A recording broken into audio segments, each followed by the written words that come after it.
Swayam Prabha. Digital India. Educated India.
We were discussing the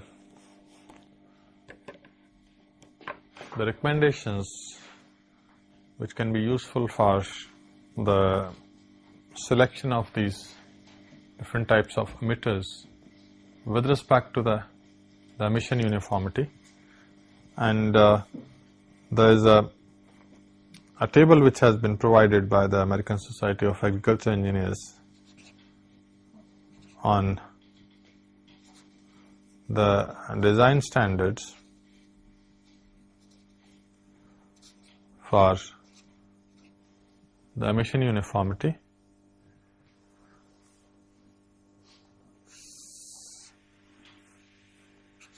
which gives the emission uniformity which is achievable or which is possible for different types of emitters,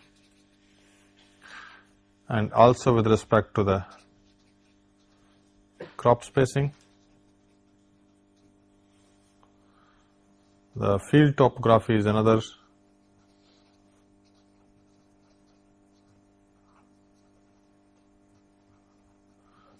parameter which has been used in this particular information, and the emission uniformity in percentage.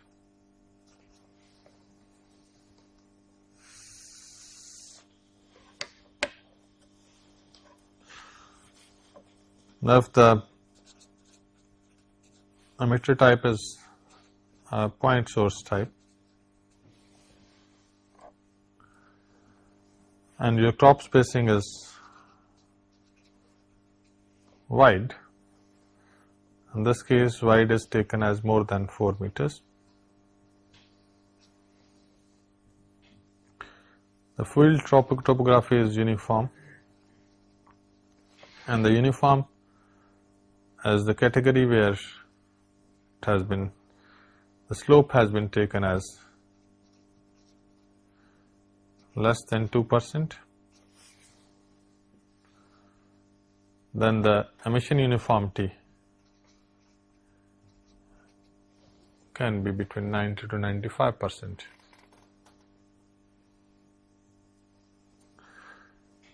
If you have steep slope,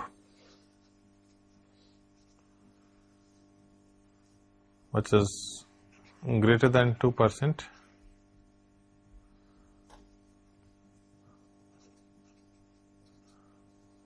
your emission uniformity will reduce in comparison to the previous case. Now, in this case, everything else is same. You have the point source, you have the wide spacing crop, but your field topography is steep or undulating, then this will be the achievable uniformity coefficient or emission uniformity as is known in this case. If you have close spacing, which is taken as less than 2 meters, the spacing between the crops is less than 2 meters,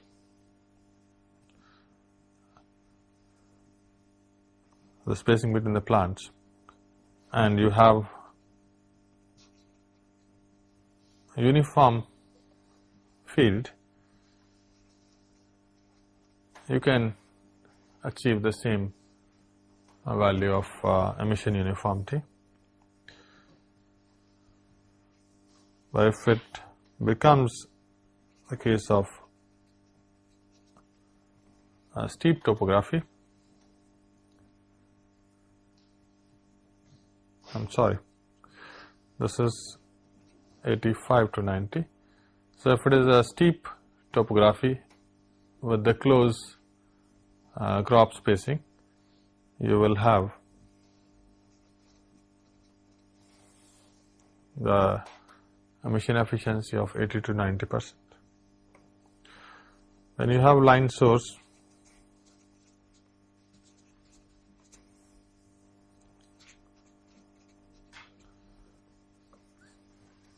and a close crop spacing, normally in the case of line source, you will be using the line source mainly when you have the row crops. So you will, in general, you will find that the crop spacing is close in all the cases when you use the line source. So there is only one case when you have the close crop spacing. If the topography is uniform, this, if it is steep, then you have a lower level of emission uniformity.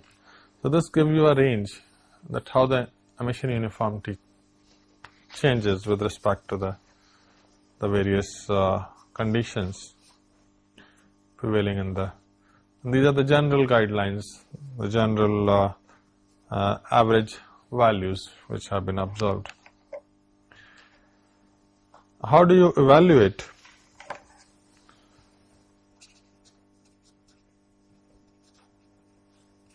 evaluation of emission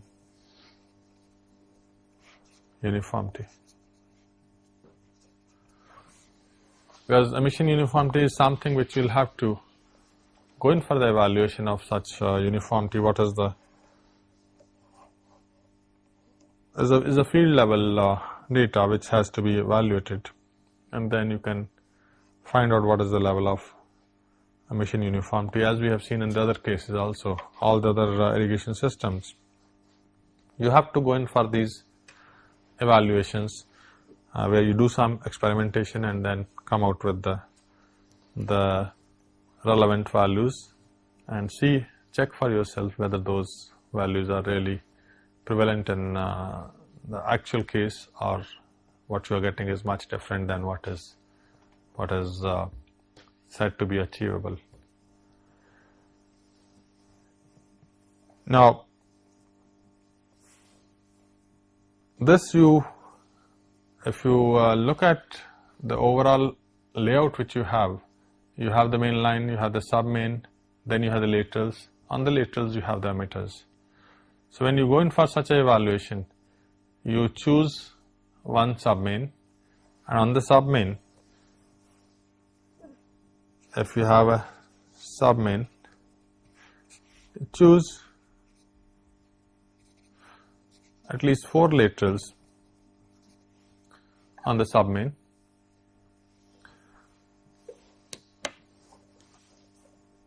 You can have one lateral at the inlet point, where the very first point on the sub-main, the immediately first lateral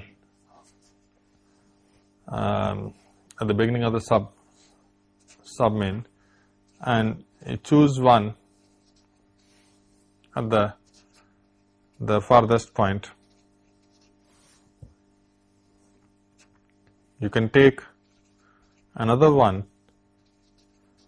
at 1/3 position, and the fourth one at 2/3 position. The idea is to have these laterals, the selected laterals, well spaced, so that you're not getting the sample, as you are trying to collect only some sample values. So these sample values should be representative values.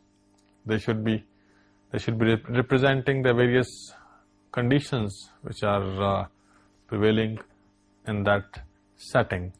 So for that purpose, it's very essential that you choose because what you are going to do, you are going to make measurements on what is the actual discharge.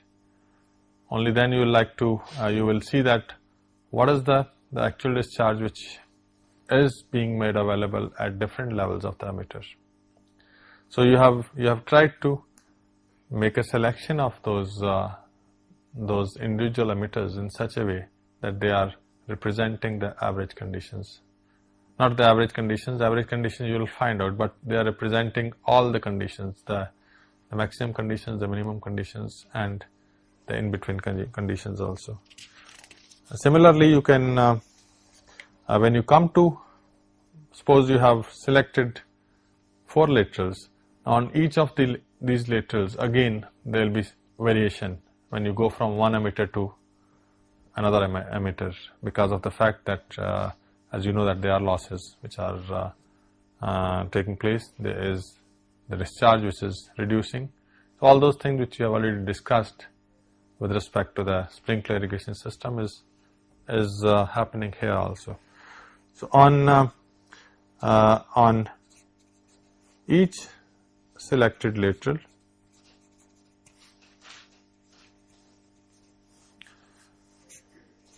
again choose 4 emitters, and these 4 emitters, again you will have one immediately at the first one, the inlet, then the next one at far end, there is the end of the lateral, and then 2, one at 1/3 position and the second one as 2/3 position. So you are repeating a similar pattern which you have done over the laterals. So within the lateral also, you are trying to adopt the same strategy. Now ultimately, you have now 4 laterals, and on each lateral you have 4 points, 4 emitters which are selected. So you have in all 16 emitters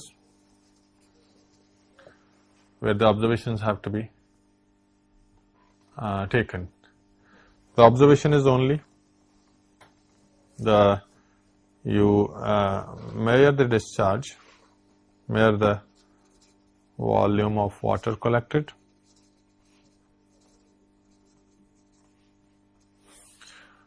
in 1 minute.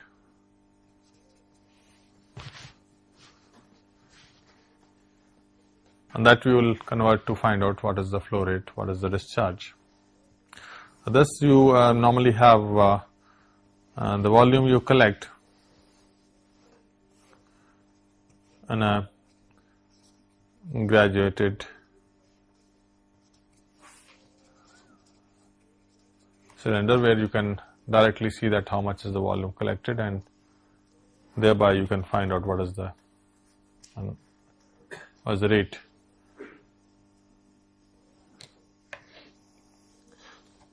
So the quantities which you will like to find out is, what is the minimum discharge. Since you have those 16 individual values, you can find out what is the minimum. Q minimum is required when you try to find out the emission uniformity. So Q minimum is required. You can find out from there the Q average. You can again find out the average of those 16 individual values, and all the other things are known. So you can now, from this sample, you can find out what is the value of uniformity or the emission uniformity. The general criteria which you normally have, which is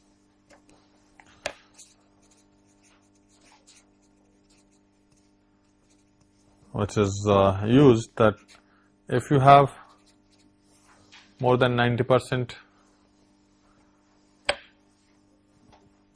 emission uniformity is excellent. If it is between 80 to 90%, good. 70 to 80% is fair, but anything less than 70% is poor. This anyway you have seen earlier, but this is a sort of level of general level of acceptance which is given by this, that if you have something up to 80% of emission uniformity, which is reasonably good, and you can accept that. Similarly,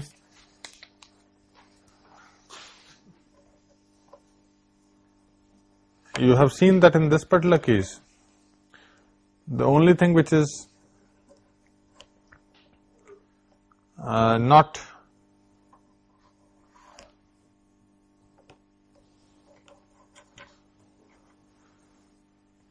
known is the value of the coefficient of variation can also be computed basically using these individual values. You can find out the coefficient of variation, but if you don't want to indulge in all that, you want to have a order of magnitude or a simplified way of finding out what is the uniformity, what is the level of uniformity which you are achieving. You can also use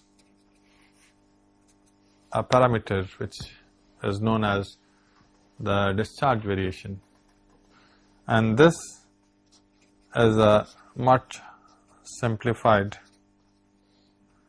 expression than what we have been discussing so far. It just gives you what is the Q maximum, what is the Q minimum, and what is the level of Q variation, and this is again in percentage. So the Q variation in percentage, a simplified way of finding out this, can also be used if you don't want to indulge in all the other the detailed calculations which you are performing when you are finding out the emission uniformity. You can also use this as an indicator. So in this particular case, everything is defined. We don't have any term which is, this is the discharge variation,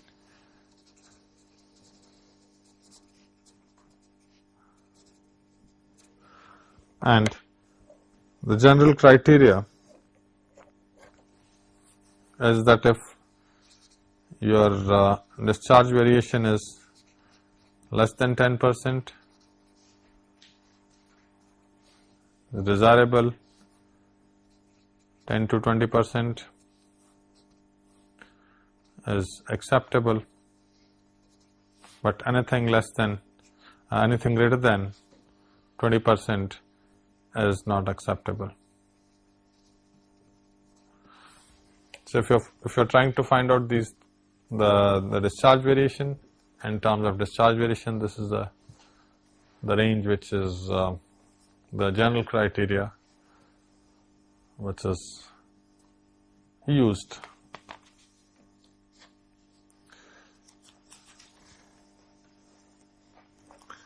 Now, similarly, when you talk in terms of the relationship between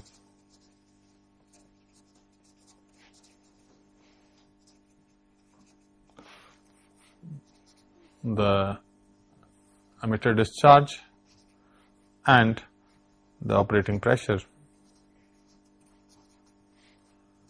let's call it H. The general expression, this is the relationship between the discharge and the operating pressure. Now X is the emitter discharge exponent. This exponent is also given by the manufacturer. You will find that the value of this x will also be made available, but this x is also a function of the flow regime, and k is empirical factor. Now the value of x varies from 0 to 1. You have a value of x as 0 when you have the emitters which are the pressure compensating. You get a value of 1 for those emitters which are in a laminar flow regime, and a value close to 0.5 is obtained for emitters which are in turbulent flow regime.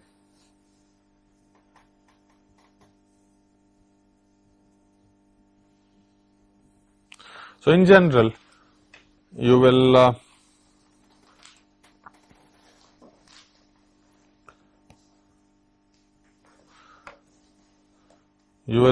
you can derive from this that the higher the value of x, you will have to take more care in terms of the fact that if the value of x will be higher, then a small pressure variation can make a lot of variation in the discharge. So that is the indicator that if you have a level of x or the value of x which is higher, you will have to be very careful when you are looking at the variation of discharge over the lateral, and you have to check, you have to make thorough checks that what is the variation which you are getting in actual case. Let's now go on to the lateral hydraulics.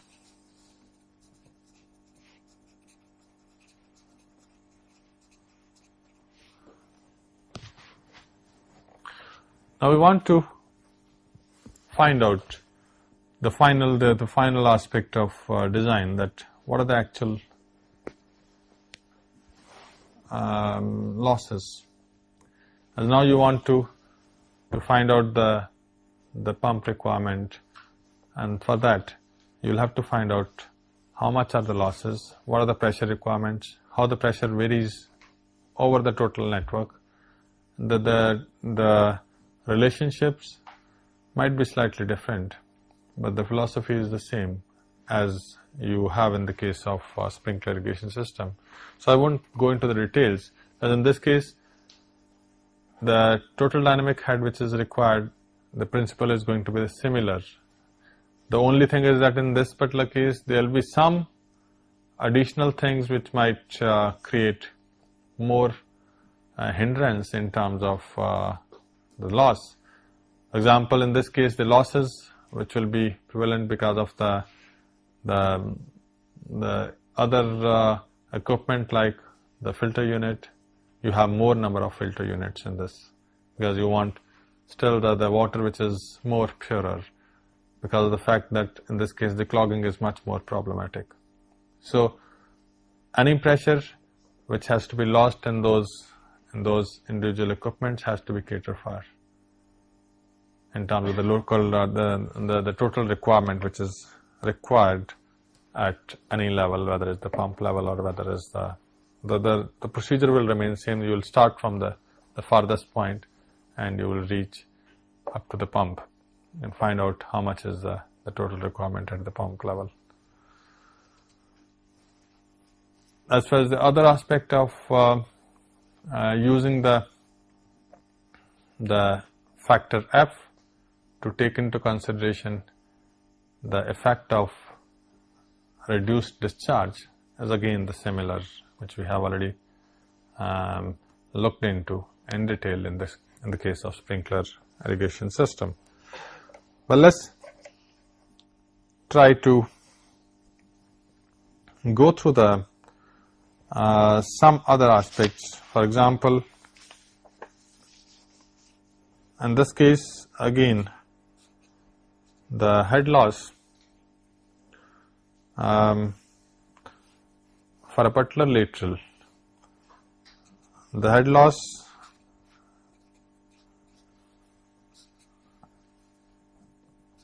is found out using the Darcy-Weisbach equation, which is more common in this particular case.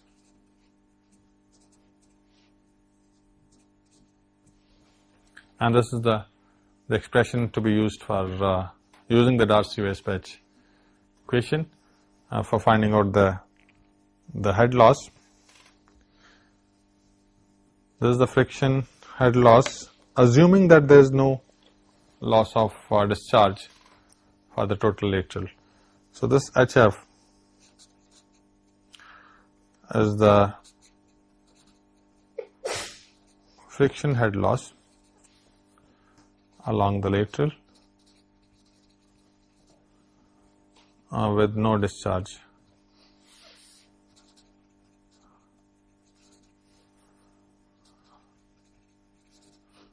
If there is no discharge through the emitters, that means there is only the pure pipe flow, as we have seen earlier, then this is the expression where all the other terms we already know. We know that this is the friction factor,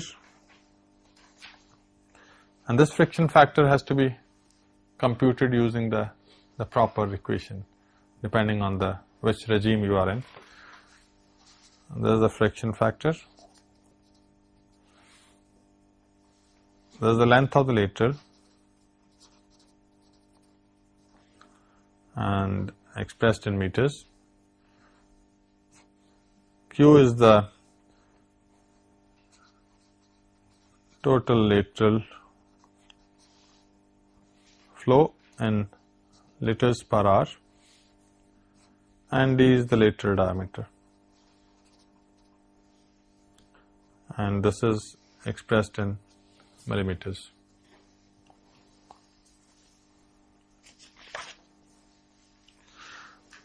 So again, we have earlier also we have seen that to account for the actual friction head loss, we had introduced a factor F. If we call that as actual, that is F times HF, and this F is the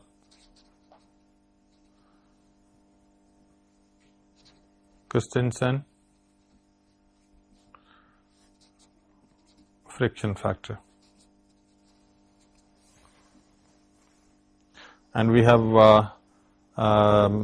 in detail we have dealt with that how to compute the F. That procedure will remain same. In this particular case, the only major difference is that in this particular case there are other losses which can take a very significant value. Which are those losses? Up to this place there is no problem, is the same procedure, but in this particular case we cannot ignore the other losses, which are the losses due to the emitter and the other connectors.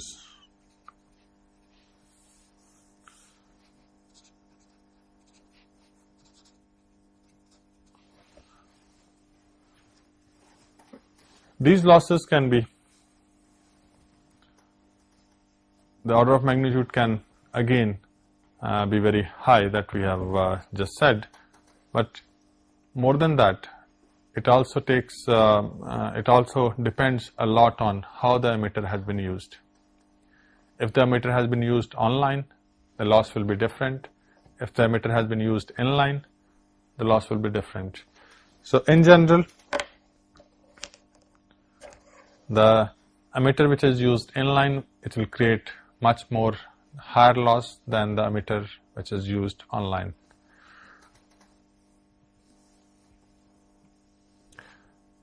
Some experimentation has been done where it has been seen that the inline emitter can have loss which is around 5 times higher than the loss in the lateral without emitters. So it can even surpass the total loss of the emitter in the lateral when there are no emitters. That is the HF which you have just found. When you have the inline emitters, the additional loss can be 400% higher.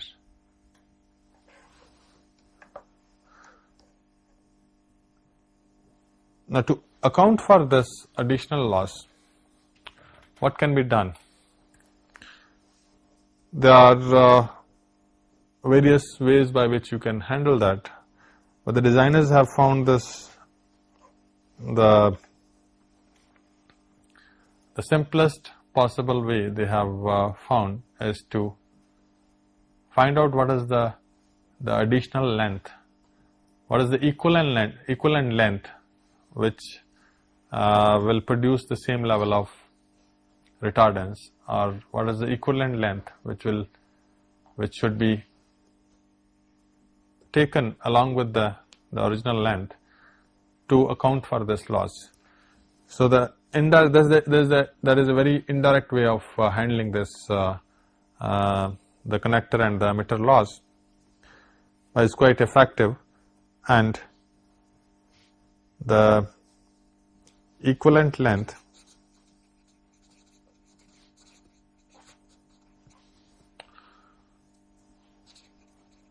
to account for the friction due to emitters and connectors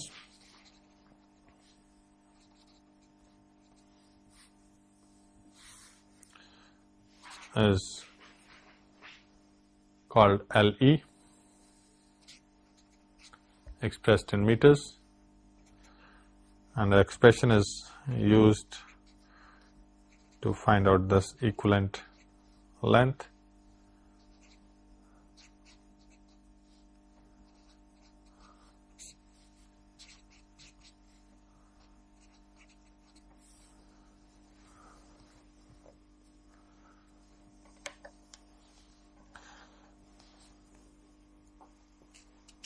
And this equation, what are the various parameters? These we have defined earlier. This is the lateral diameter, this is in millimeters, and Q is the flow rate in liters per hour. HE is the emitter and the connector friction loss, and meters. Now this emitter and connector friction loss has to be measured separately in the field setup.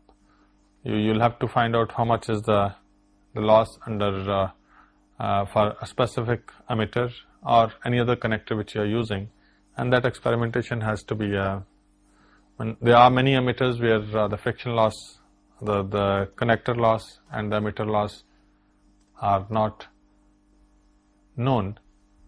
People are making that data available. Even the manufacturers have started looking into those things. So once that is known, then you can find out what is the equivalent length.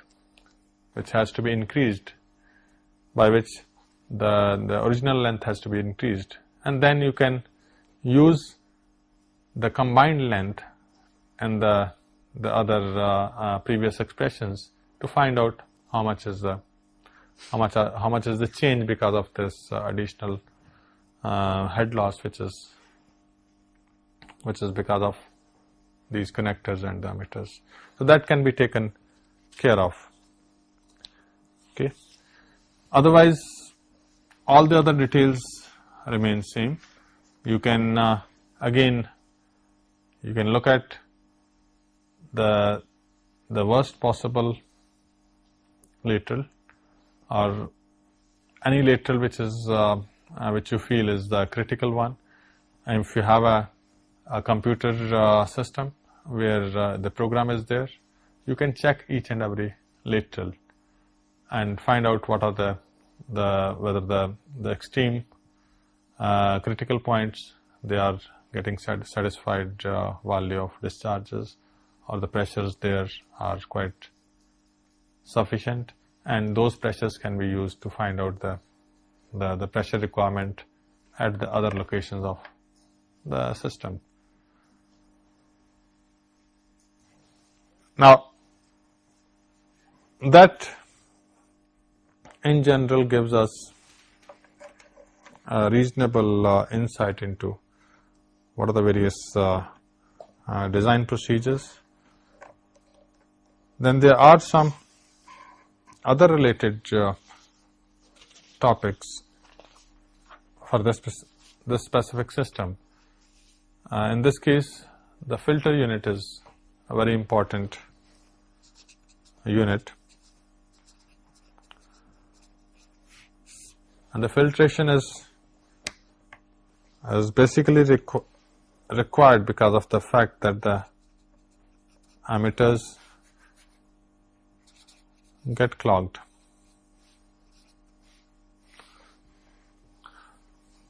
The clogging in the emitters is due to various reasons. It can be due to the suspended solids. It can be due to the physical particulates.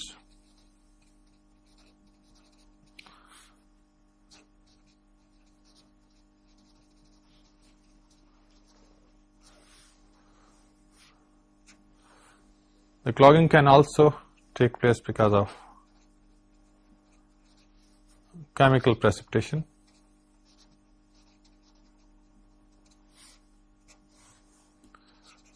or biological activity. It can be either bacterial activity and the algae formation. So they are the different range of reasons for clogging, and that is the reason that you will have to use a very high level of the filtration process. There are many filters which are commonly used. They belong to different classes. There are some filters which are called the media filters, where you are using the sand or some other the gravels. Same type of filters which you use for the sewage treatment, and these type of filters which are sand filters, which are quite useful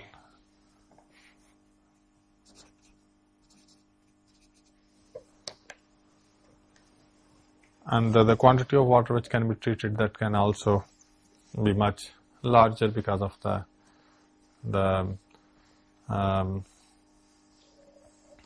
infiltration rates which are prevalent. and it can also remove the not only the sediments, but it can also remove some of the biological elements which might be going through the water. So, in the case of sand filter, a typical sand filter, you might have such a arrangement that you have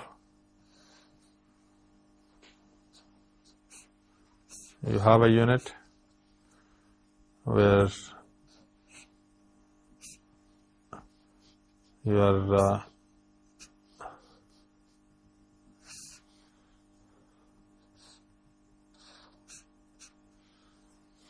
this is the entry of water. Water comes through this, and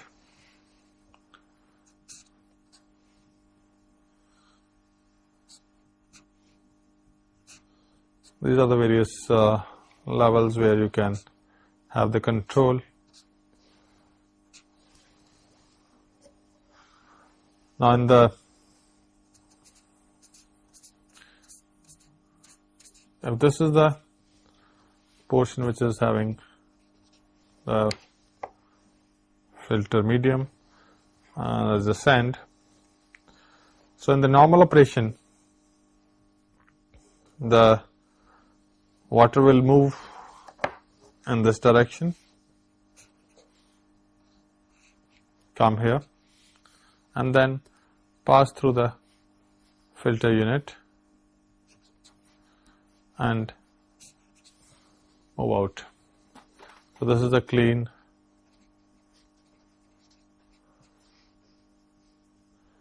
water which is coming out of the outlet point.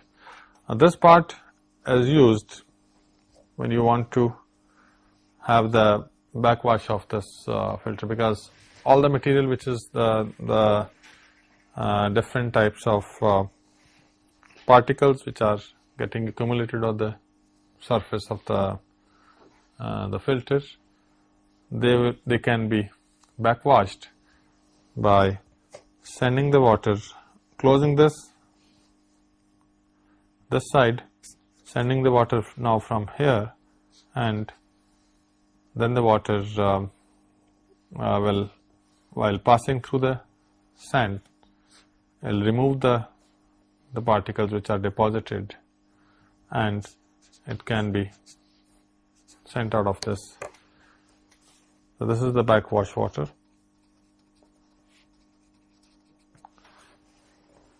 Now, this process can be repeated as often as is required, depending on the capacity of the filter and the type of water which you are using, how much deposit is being made in this particular area, and that is why, if you remember that you have the pressure gauges also, which are provided before the filter and after the filter unit. So, you can calibrate that in terms of the pressure difference also. If the filter unit gets clogged, the pressure variation will also increase. So, if the pressure variation is more than 70 kilopascal, then in general you can say that you require the filter to be cleaned.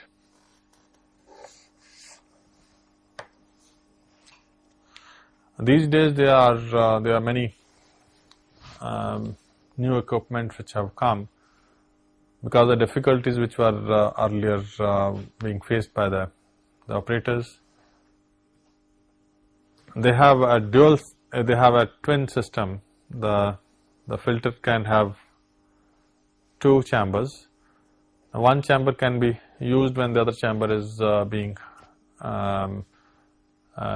cleaned through the backwash process, so that you don't have to stop your system. You can do that when the system is is remaining on, and the lost time, because if you have chosen a system where you cannot wait for, let's say, for more than 1 day for the next irrigation to start, otherwise you will you might not be able to complete your total area in the desired irrigation interval. So in that situation, each lost day can be very detrimental, can be very problematic. So you can either use a filter unit which needs very little cleaning or is very quick to be cleaned, or you use such a system where you have a standby which is inbuilt, so that you don't have to stop the functioning only because of the fact that you have to clean this filter unit.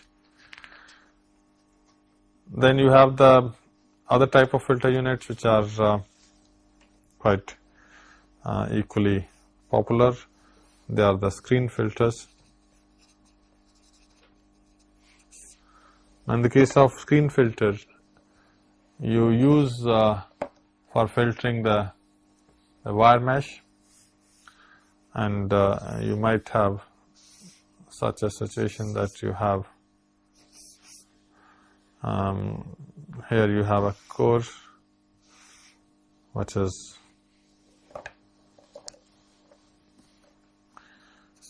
having a mesh.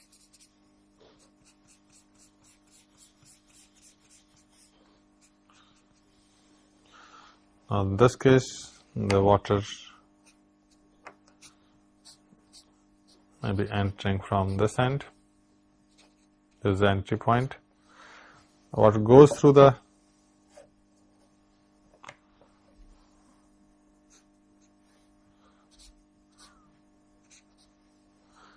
and then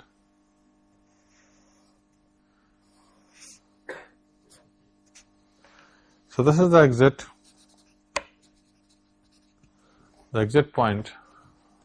So the water, when it moves through the filter unit, it can is not as simple. There can be a situation where it will move the length of the segment which it has to pass through. It can be forced to the water. The water can be forced to pass through that total segment, so that the cleaning is much better and much proper, and then the clean water will come through. Now in this case, again, this is the outlet which can be used when you clean the filter and you want to flush the whole debris out of this wire mesh portion, or which is the filter portion in this particular case. The sizes of these meshes can vary depending on the requirement, depending on the quality of the water which you are using. So that in general is the very brief details on the filter units, and there can be another type of filter unit where you are using the concepts of the centrifugal force. There you try to churn the water, and if you have only the suspended solids which are heavier than water, that can be forced to settle down, and through those type of filter units you can only remove the suspended particles which are not exactly suspended particles. They are in transition. They can be forced to settle down. So those type of filters you might use as the primary filters, which are only the first level filters. Then when you come closer to the sub-mains, you use the secondary level filters, which are more effective, which can ensure that all the other debris, all the other particles which can clog the emitters, they can be removed. So with that, I will close this topic on the drip irrigation system. If there are any questions, I can. Whether the screen filter and sand filter are simultaneously used in the same system? Yes, the question is that whether the sand filter and the screen filter, they can be used simultaneously. There are filters which are having both these things put in the same segment also, but they can be used. The screen filter can be used as a primary filter because screen filters are not as effective as the sand filters can be. So that is basically which filter should be used where and how many filters you have to use will depend on the quality of water which you are using. If the quality of water is very poor, you might have to use a series of filters. You might have to use even a filter which is before the pump unit, because that can also, if the water is really bad, you won't like the pump to be damaged. So you might use a filter even before the pump.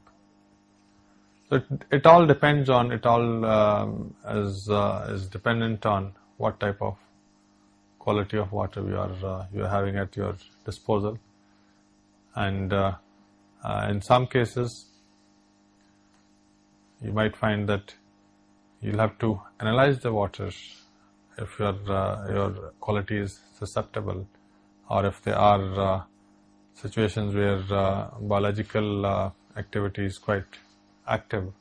You might have to go into the depth, into the details, because you realize one main aspect, that in this particular case, even if some of the emitters are not functional, you are having a big problem, because the emitter is ultimately the last device which will let the water move from the system, from the lateral onto the field.